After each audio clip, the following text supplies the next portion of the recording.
Bing, bang, boom. We're back. Yo, we got Carter James in the building. What's up? What's up? What's up, brother? What's going on, man? Yeah, How thanks. you been? Yeah, good, man. Yeah. When's the last time I saw you? Man, I gotta say, the last memory I have is that Cryptic Wisdom show. Yeah, I think I saw you outside, right? Outside of the Red. Yeah. Not the Red Dog. Sorry, the Red Dog. Was it? Yeah, what's the Red Dog? Yeah. Wow, it's not even around anymore, is it? And I was just, no, it's not. It's closed down. But I remember just being like, bro, you're tall as fuck, dude. Yeah, that's the first reaction everyone gives me. 6'8", man. 6'8", dude. It doesn't even play ball. White boys can't jump, man. Bro, just a waste of fucking tallness, dude. Yeah, man. Yeah, bro. So, yeah, man, you're a lead singer of a really dope band. Yeah, Don Valley, man. Shout out to those guys for taking me in last year. Right. As kind of a stray vocalist out there, just lost and trying to make it. And now we're trying to do something, so. Nice, man. I've been listening to the music. I've been seeing the posts you've been making and stuff like that. You just got with them, like, in the summer? Yeah, I think I want to say I broke my elbow last May, so I was off work. That's fucking metal, dude. Yeah, and then on my motorcycle. And then I kept riding, and I needed something to do, so I was like, you know what, I'm ready to start doing music again. And shout out to Zach from Pound of Flesh. I reached out to him. I was like, do you know any bands that need a vocalist, man? And he's like, yeah, check these guys out. And fuck, here we are. Nice. Yeah, Zach's a good dude, man. I've been talking to him on Messenger and stuff. He's talking about coming on and shit. His band's kind of cool. So you were the lead singer of Pound of Flesh for a bit. Well, I wasn't totally lead. I was just kind of helping Shane out. Right. It's hard to do metal vocals. Yeah, bro. yeah. And especially, Yeah, I bet. Especially the first album they got, they're kind of like a more Southern hardy, like a hell yeah kind of shit. It wears you out, bro. So, I like that shit. Yeah, but it's good. So there was a big thing going on. It was a fluke. So my buddy was the drummer and he had to leave. So they just kind of threw me in and it was working out for a while and we had a difference in creativeness. So I decided I was going to leave. Yeah. And just to get my head together, and I wanted to go a different way in music. So, yeah, and when I was ready, they shot me into the right direction. For Nice. this band. Yeah, so they kind of like catapulted you into Don Valley. Yeah. Which is kind of solid of them, Yeah, right? because before even Pound of Flesh, man, I hadn't been on stage. I've never, performed a song. Bro, and you were saying that earlier when I was like, so you're a songwriter? And you're like, I'm going to be. Yeah, never even you're just going to get into it? I just started like a couple months ago. I wrote awesome, my man. first That's single. kind of exciting. Yeah. Well, you have the vocals, dude. I've got them, man. So I've been practicing for only a couple years, though. I've heard you like do screaming and so what kind of vocals do you think you would categorize yourself in doing? Deathcore, 100%. Deathcore. Yeah. And like you scream, you growl. Yeah. And there's one more. They call it gutturals. Squealing. Oh, they're squealing too. Yeah. More of a pig squeal. Like, breathe. But I thought you inhaled when you did a squeal. Yeah, it's just, man. There's a lot of inhale screams. I can't even inhale, man. It just sounds stupid to me if I inhale. That's an exhale for me. Yo, can you teach me how to do like anything, whether a squeal or a growl or a scream? Like, what's an easy My way? growls for me, so... Can you do a growl? Make a, like... I can growl all fucking day. I can growl all fucking day. Yeah. And so most of it, man, it's like the pitch in your voice and then it's resonant space in your mouth, right? Like, right. The more space you have in your mouth, The deeper it'll sound. I have lots of space in my mouth. and it just takes time, man. Like, I watch a lot of vocal instructors on YouTube. I've actually watched some of those, like how to scream like the proper way without ripping your vocal cords, how to squeal, how to growl and shit like that. I've tried it, but I can't do it. A lot of it's shower singing time. Bro, Just it sucks. a lot of I shower can't singing. scream. I can't sing. I can fucking barely rap. Like, bro, I have it rough, bro. But like, I just love performing. I love doing that shit, right? So, yeah, when you love something, you got to do it, right? bro, yeah. Can you give us something like that's, We are Don Valley. Fuck you. bro? Bro, that's scary as fuck. Nice, dude. That's intense, bro. That's scary as fuck. I love it too, but so You should do that to children on Halloween. dude, That's- so, last year I actually dressed up as Dylan Klebob. Oh, really? Yo, is it Columbine shooter? Yeah. Oh, wow. And I went out screaming like a death metal cat. Bro, that's It amazing. was crazy. None of the kids knew. None of the kids knew, but the who adults you were, did. And yeah. They were scared shitless. They're like, look at that guy's trench What coat. is this thing? Stay away from the guy with the trench coat. That's so fucking funny, great. dude. So yeah, dude, you've been with Death Valley for a bit. What are your plans? What are you guys working on? Like, what do you guys got? So right now I'm going back to the studio. Not tonight, tomorrow morning, and I'm just gonna do a couple touches on a single we're putting out here in February. Nice. Is that with a video? I'm not sure if we're gonna do a video for this one or not. You gotta. We're just kind of trying to push it out. How is it gonna blow up on TikTok if you don't do a video, dude? Right? So that's the thing. We're gonna have to find a premise on making the video, but I want to put the single out at least. Yeah. Get it out there. Because I gotta have something with my vocals on it. Everything that everyone's hearing right now is Nick's vocals. Shout out to Nick. He was a great vocalist.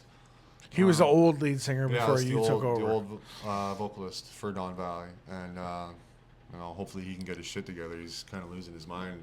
Pray for him. Yeah, shout out to Nick. He's got talent, man. He's got talent. Shout out to Nick. Shout out to Zach. And Don Valley as a whole, and Pound of Flesh. Yeah, I listen to Pound of Flesh, man. They got some good music and stuff. Listen to Don Valley, you guys are good. I like the drummer a lot. I think I'm more of a drum guy than anything. Like I played drums before. Yeah. That's kind of how I got kind of into rap and stuff like that in general. Okay, so you said you consider yourself like deathcore, right? Yeah. So My vocals are deathcore style for sure. So, what is your Mount Rushmore of deathcore singers? How many are on Rushmore? 4 or 5? I think 4. 4. So I'm gonna have to say Mitch Lucker for sure.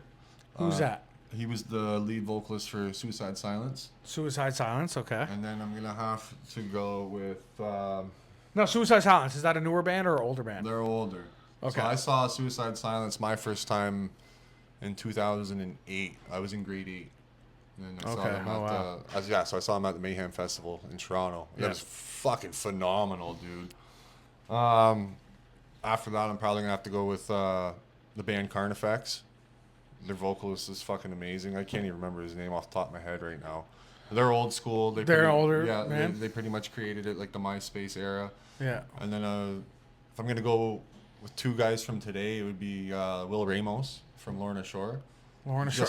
I wish I knew these bands. Dude, he's a fucking beast, and he's just a little fucking.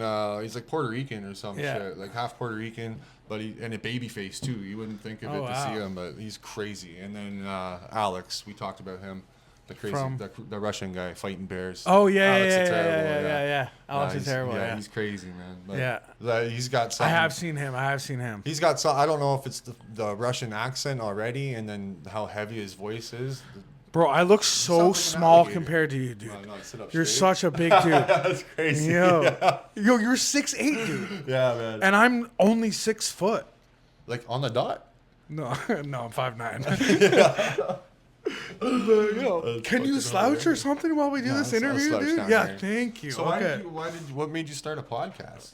What made me Last start time a I saw podcast? you were rapping at a show. Right, yeah. Well, I love rap. I love rapping. The thing is, when it comes to rap, a lot of it, like obviously with the shows late at night, I have kids and shit like that. That's one aspect of it. But to tell you the truth, it was like I was doing music for money, for views, for like I was doing it for a living, right? For so many years. And I put a lot of time early on into rap. I put a lot of time into like my pen game and like my actual writing skill. I didn't learn how to mix and master myself. I didn't learn how to record myself. I never learned how to make beats. But I'm a really dope rapper at least. But so I noticed that like to put out a single or to put out a song, I needed to find a beat, buy a beat, or connect with a beat maker, get a beat, then write that song, take that time writing that song, then find a recording studio to go record that song, and then figure out who's going to record a video if I'm going to have a video, then record that video and then put it out. And I wasn't getting anything back. Oh, of course I was getting views. I was getting people going, oh, yo, that's awesome. But I'm like, yeah, but I'm trying to make this a living. And I'm trying to. So after doing that for years and years, I ended up you're kind of losing more than you're gaining. Yeah, and I ended up kind of like hating music in general. Yeah. And I was just like, I have to do this because this is what I put my whole life into. So it was something I felt like I had to do because it was my only option. And then the more I did it, the more money I put in it, the more time I put into it, the more I realized I wasn't getting anything back. And it gets frustrated. And I have a song called Frustrated, where I'm like, this rap shit makes me frustrated. How long will it take for me to just make it? I put in work to be the greatest. Yeah, anyway, so it's like, and the whole song is me like just rapping about how frustrated I am about all this work and time and energy that I'm putting into it. I have 2 boys, one's younger, one's a teenager. I'm trying to provide for them. I'm trying to fucking do this rap shit, and it's just, and I really just started hating it. I ended up stopping doing it for a while, and not only that, but I'm working so much, and I have kids. I can't be out there doing shows and everything. So I kind of went back to the drawing board, and I'm like, look, why did I like doing rap? What drew me to it? And it was the creation part of it. I love creating. I love making things. Just like a painter. If someone who really loves painting, it doesn't matter what the fuck they're painting. Yeah. They just want to paint. They'll paint anything. They just enjoy the actual activity of painting. And for me, I realized it wasn't necessarily rapping that I love doing, but I love creating. I love creating content. I love microphones, video content. I just love doing that shit. So I just went back to the drawing board. I'm like, look, what is the simplest way, without putting in so much work, so much time and money, what is the simplest way that I can do what I enjoy and create and have fun doing it? And I realized, like with this podcast, I don't care about the views, dude. Right. You're not on this podcast because you get so many views and your band's doing so good, so now I want you on because I want the views so I can make the money. Yeah. I don't care about that, man. I like you as a person. I knew you as a person.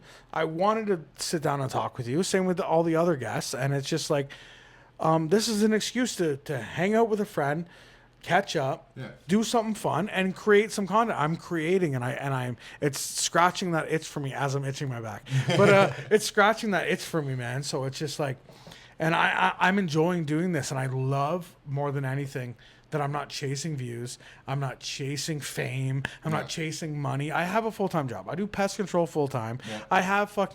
I have kids. I'm a dad. That's what I put my time and energy into.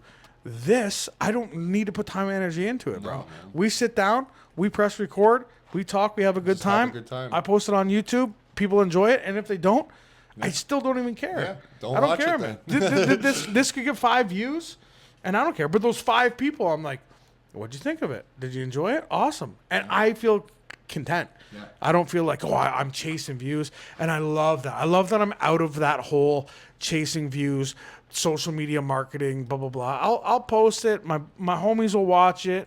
My homies will come on. That's all I really need, bro. It's going to show up in someone's algorithm eventually, right? Yeah, exactly. So that's kind of where this whole thing kind of started from. And it is kind of easy. Like, I don't edit the podcasts. Right. Like, if you say the N-word right now, it's going on YouTube. It's going to be bad, but it's going on YouTube. It's going on YouTube. I don't edit anything out. I don't do anything. If we screw up, there is no like, all right, just edit that out. It's like, no, this is it. There's no edits. It gets thrown up there. Yeah. And that's the thing is like, a couple early episodes, I was having a couple drinks. I'm getting kind of rowdy with Luke, man, and Joey and stuff like that, saying some things that are kind of edgy and stuff like that. But I don't really care because if the people like I'm uncancelable because I don't care about the views. Well, I don't care about that. Yeah. If you don't care, they can't really shut you up. Exactly, man. Like, that's why all these comedians are turning to the podcast. You know what I mean? Yeah, exactly. Say all this raunchy shit. Oh, that was another thing too. Is I'm a huge fan of comedy podcasts. Like like I think during the pandemic, everyone started a podcast and everyone started watching podcasts. Yeah, big time. So it's just like it was an easy way to pass time. Yeah, exactly. Other than the Tiger King. Yeah, Tiger King. Yeah, of course. Crazy. So dude, metal dude. screamer, growler, squealer. Yeah. Also, you're a fan of metal, I'm assuming, Yeah. Oh yeah. or deathcore.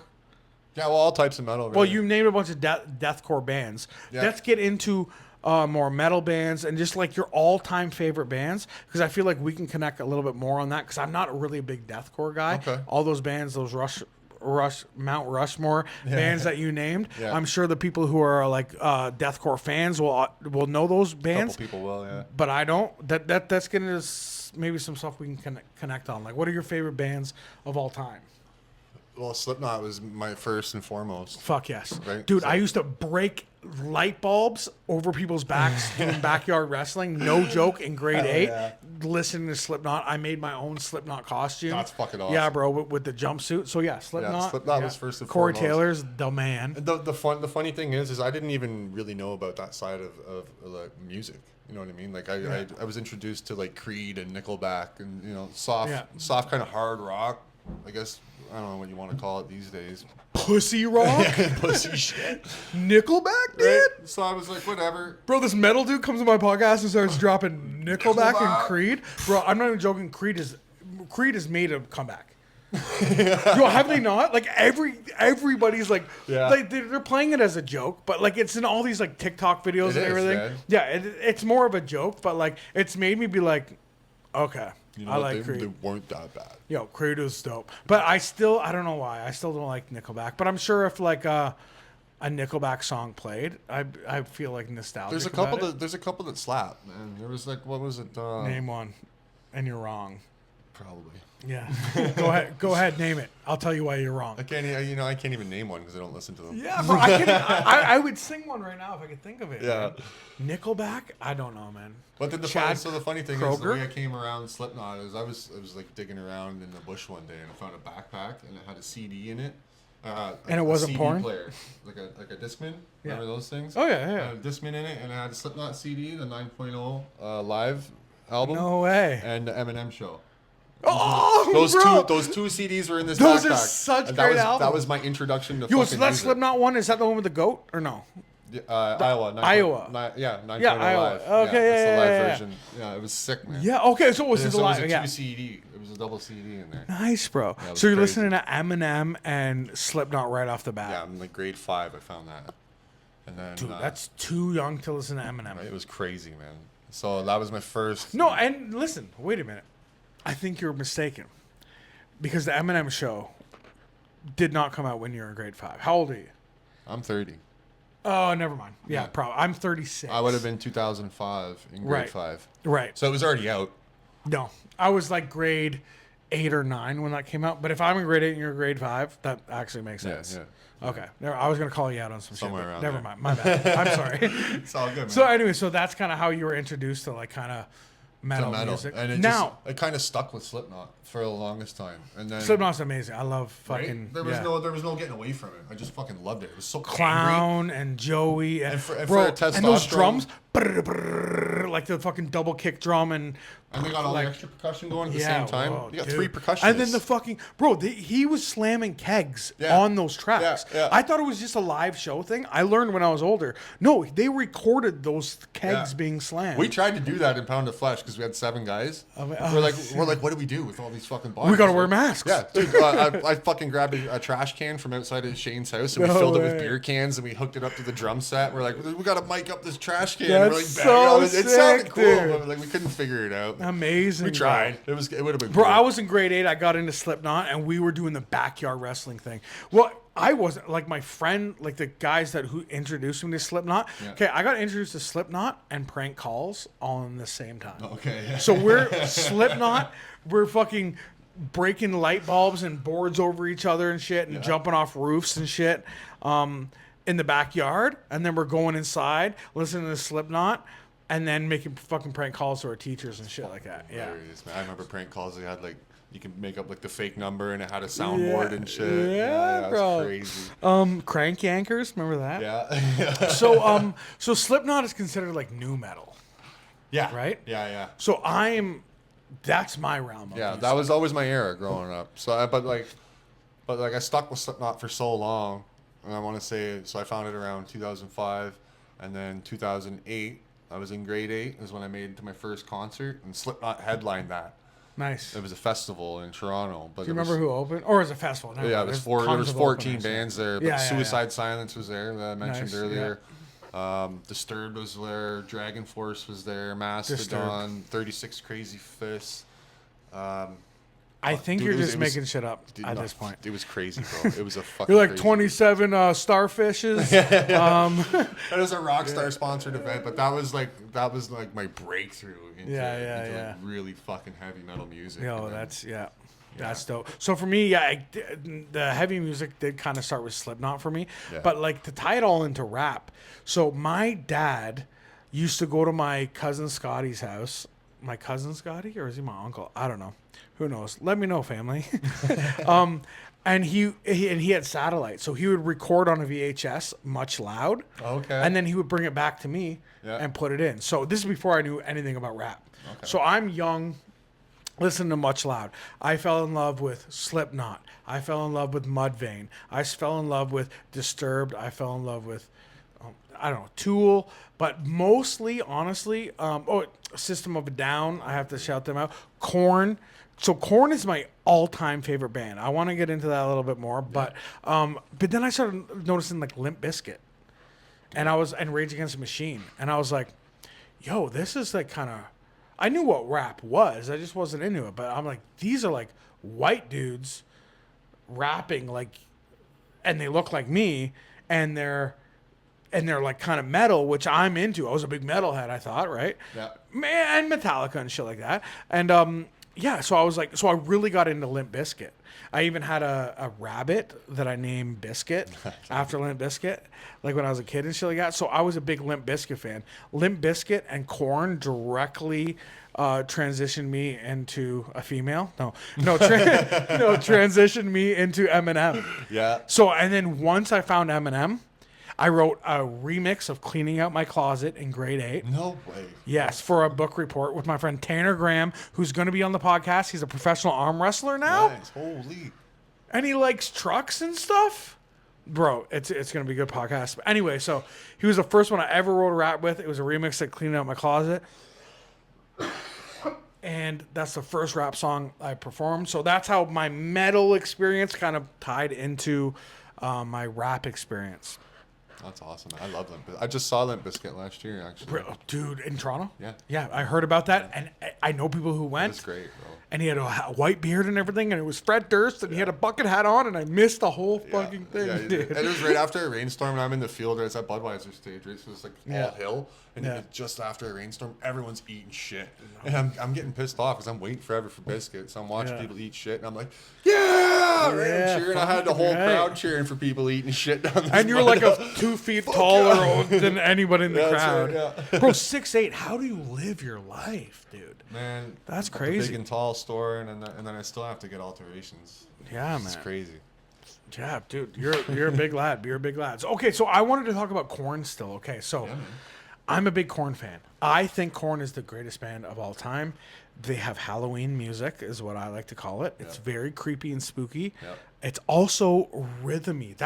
I'm a rap guy, so I've always, even before rap, I liked rhythmy kind of music. Like that's why till this day I like Hatebreed a lot. Right. Because I feel like they're kind of a rhythmy. Yeah. I'm not too into like the the fast sort of rap and shit groove, like that. man. Yeah, I like the like kind of like slowed down.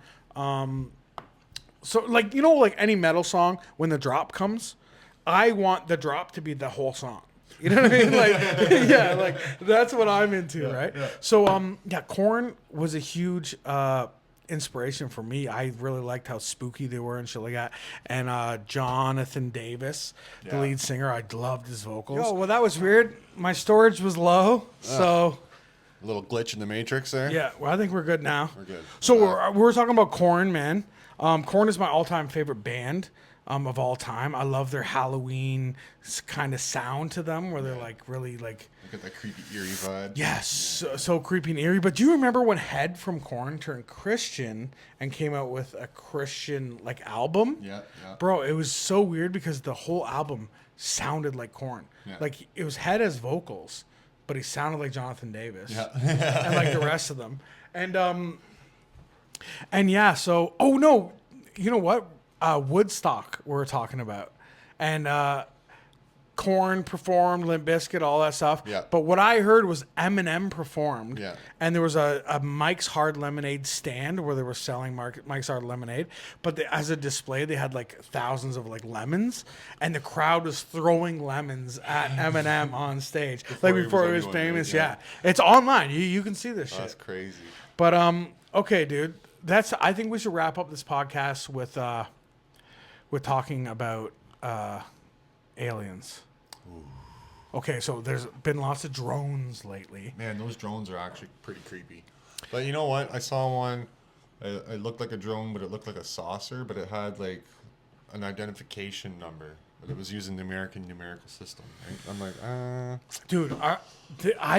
This is what I think about the drones. Honestly, I think that the government is like doing psyops. Like the government is, bro. It's always the answer is always the government. I heard the other day that the drones in America are China. So I don't know. Did they have a Chinese accent? I don't know. Right? I never talked to a drone. Right? These are not the drones. But even still, when it comes to like aliens, I don't think aliens are driving drones. You know Do you believe in aliens? I do believe in aliens, because one of what's that show? The Skinwalker Ranch. Have you watched any of that? Oh hell yeah, bro! Hell yeah, bro! Where they're doing all that shit with the cows and that mesa. But I don't know if I believe that all that Skinwalker Ranch shit. Some I don't shit know. you see I've on seen TV. some shows where people go to Skinwalker Ranch and they're not finding nothing. And Joe Rogan had a show called Joe Rogan Exposes Everything, or Joe Rogan Debunks Everything. I forget what it was called. And he kind of, I think maybe it was the wrong show I was talking about. But I do believe in aliens, though. I do remember the show like that. But I'm a very skeptical person, like in general. Yeah.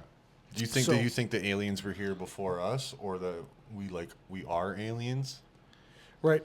So there's a theory that there was humans, and we were like Neanderthals, who were dummies. Well, if you look at our history, it's like we didn't use tools. We didn't have language for millions and millions and millions of years. Then in the last 1,000 years, we used tools. We created the car. We created electricity. We created the iPhone. We created drones. And now we're creating AI. And it's just how did we have this explosive, brain power? Yeah. So the theory that Graham Hancock has, which is that we were and essentially visited by ancient aliens who either gave us this technology or bred with humans to make whatever we are. Yeah. That kind of makes sense to me. I think that is the most correct theory, is that they tweaked our DNA. Yeah. Right. So we are aliens. Yeah, in a sense, right? Yeah. But the Anunnaki, right, is all the different races that came down. Right. And then, or maybe they were one of the races. I can't remember now. But they needed us. They needed us to harvest gold or something. Oh yeah, so yes, dude, yeah. Right? So they were on their planet. They're blasting gold into their atmosphere, and it's sheltering them from whatever damages their suns. I think 'cause they have 3 suns or whatever are doing to their planet. UV, so they continuously blast gold into their atmosphere. They start running out of gold on their planet, and they go, "We need more gold." They figure out, okay, this planet called Earth has lots of gold. Yeah. But it's inhabited by these dumb, hairless, well, I guess they're hairless too, but these dumb, hairy Neanderthals. And they go, okay, well, let's go to that planet and let's start harvesting. And they go, why are we going to harvest it? Why don't we get these people to do that? And it's kind of weird that our civilized, gold, it means nothing. It's soft. It's not good for building. It's not good for anything. Yeah. But we value it so much. So much. Yeah. Right? But it's why do we value it so much? Money's just made up. Yeah. You know what I mean? So what is the gold really fucking worth? Yeah. Why do we need it? So why are we so obsessed over gold? Yeah. And not only that, engineering things and creating things to make it easier for us to harvest gold and shit like that. It's just and we're after the gold for whatever reason. And I think that's a good theory when it comes to aliens. I think so. But You know that Billy Carlson guy? Yeah. He was on Joe Rogan. Did you see that? Yeah. I think Or that's did- where I first saw him. Was Right. on Joe Rogan. He was on a bunch of other stuff too. So since then, dude, he had a debate. He had a debate with this Christian. I forget his name, but this Christian guy was just on Joe Rogan like yesterday. Okay. And Joe Rogan brought him on because he saw the debate with Billy Carlson. Yeah. So Billy Carlson goes on this debate with this guy. Billy Carlson spews all of his stuff, and he's like, where's your facts? And he's like, oh, well, this book and this book and this book. And the guy is like a biblical scholar. He's a Christian, but he also is like, he knows his stuff. And he's like, well, actually, that book was debunked because of this. He just pretty much completely owns him, and Billy Carlson just sits there and I don't even know if that's his name, but it sits there and is just like quiet and just kind of like forfeits. And this guy's just like, bro, I'll send you the link. He's just annihilating him. Wow. And then Billy Carlson posts a video pretty much going, I was tricked. I was bamboozled. That was unfair. And now he's suing him. No way. Billy Carlson's suing this guy. So Billy Carlson's like the laughing stock of the internet now, which is weird because he went on Joe Rogan and he was like the king of the internet for like a day. Yeah. Bro, you have to see this debate. I'm gonna have to So look after it he up. destroys him, now Joe Rogan brought this new guy back on, and I've been falling asleep to it the last like 3 nights. I'm gonna have to You know, check that it's out. it's so interesting. I'll send you the links, That's dude. insane, man. It's crazy, man. But I totally think though that there was definitely like a lost civilization for sure. yeah, Like so, well, man, we just got all this knowledge out of nowhere after an ice age. You know what I mean? Like, yeah. there's something's lost somewhere because we built that Sphinx fucking 30,000 years ago, man. Yeah. like, and it was Yeah. underwater. Well, they said the Sphinx actually used to be like a full dog. That's why it has the paws and everything, or a full lion. I think it had a lion head. A lion head, yeah. And And one then of the they say pharaohs restored it. exactly one of the pharaohs was like carve that lion head into my head. Yeah. And then that's why it is Yeah. how it is. Oopsies. But also they say that there's like underwater, like in the Yeah, so the erosion on it. we've only like found we only know about like 10% of what's in the ocean. Yeah. So we've never like explored the ocean. So why the fuck are we exploring space? But yeah, exactly, dude. But we're scared. But I hear that there's like full underwater cities, including like not Antarctica, that one, and No, I think you're right. yeah, but bro, I'm so dumb. And beyond the ice wall. Yeah, but I hear that there's like full underwater cities that are down there that are just buried underwater. But not only that, Graham Hancock believes that the Amazon was populated by millions of people. It was one of the biggest dude. civilizations. But because it's such a jungle, it's grown over everywhere. And even the Amazon, they had a percent. It was like 6.7% of the Amazon has been, to this day, has been researched and been explored. Yeah. So, like, there's so I've seen much. some photos where like they've clear cut over the Amazon and you can see like structures under the ground. Yeah, like pyramid looking structures and yeah. shit like that. I saw that shit Crazy, too. bro. Crazy. But okay, do you remember this? Do you remember crop circles? Yeah. And bro, was the back in funnest the shit. day, crop circles used to be the biggest thing, and everyone's like, "I know aliens are real because of these crop circles." Yeah. And these crop circles are. What happened to crop They circles? just man? stopped. They're They gone just now. Stopped. The last one I saw was fuck Trudeau. Jagmeet does. Yeah. What the fuck happened to crop circles, man? Yeah. I think the movie Signs came out, and then everyone just got over it. Yeah. Yeah. You know what? I think that's probably the last time Yeah. I ever heard of like, oh, it's all a crop circle. Yeah, crop circles used to be the proof for aliens Yeah. was crop circles. Yeah. Now it's just, how come every UFO footage is always blurry? I've noticed that too. Do you think know. it's because the aliens make it blurry, or do you think it's just because it's not real? I'm gonna say they're making it blurry. The aliens, yeah, they have some sort of technology that are like, Yeah. Well, they've already got gravitational, like they're, what do they call it? Propulsion, gravitational propulsion system for like. Well, I mean, that's gotta fuck yeah, up your camera. yeah, right? yeah. Oh, for sure, for sure. Well, that's what what's his name? You know his name. The guy that worked on UFO crafts in Area 51 and worked on the I gravity. know his name. and I Yeah, can't you know think his of it. name too. He worked. Bob Lazar. Bob Lazar, the boy. Yo, so yeah, Bob Lazar, man. Do you believe Bob is Lazar? I believe him 100%, man. Yo, he's so believable. I know it took him 30 years, but like 30 years of the FBI and the CIA like all over Yeah. his ass. 30 Yeah. years down the line, people that were on his ass aren't working there anymore. So But it's here's a little the easier thing. to blow a whistle, I guess. But there really could be the government going like, okay, here's an experiment we're going to do. We're going to have some fake UFO crafts, have a group of people working on them, and let's see how tight the government can be. Let's tell them all not to tell anyone and keep it all hush-hush and see who leaks it. And then a guy starts talking about it, and they're like, well, that's why we can't let secrets out. That's exactly. So it could all be made up. Like who knows, man? But Bob Lazar is so believable. He's many- so believable. How dude. many crashes have there like been reported? There was 4. like Roswell, New Mexico, 4, right? Yeah, no, I don't know. I just said that. It's something like But that. yeah. 4 or 5, but he's saying they Roswell. have like 7 or 8 in Area 51. Yeah. Like that's crazy. Well, I don't know, Bob maybe- Lazar even said they had an ancient one. Yeah. One That they, was dug up. That they dug from up. an excavation. Yeah. That was like an ancient UFO. That is crazy, dude. Who knows? That is absolutely crazy. Well, yo, bro, thanks for coming through, Yeah, dog. man. Thanks for having me. Yeah, It was a man. Great time, man. And just to let you know, if the government does announce, there is aliens amongst us. Yeah. You were the first one getting captured, dude. You're 6'8", bro. They're like, this guy's Anunnaki, hands down, dude. Yeah, I'll probably fit in, man, and just shave my head. Yeah, dude. Yeah, bro. Yeah, Mark. Beep, you would pass as an alien for real. That's funny, man. All right, bro. All right, man. Thanks for coming through, man.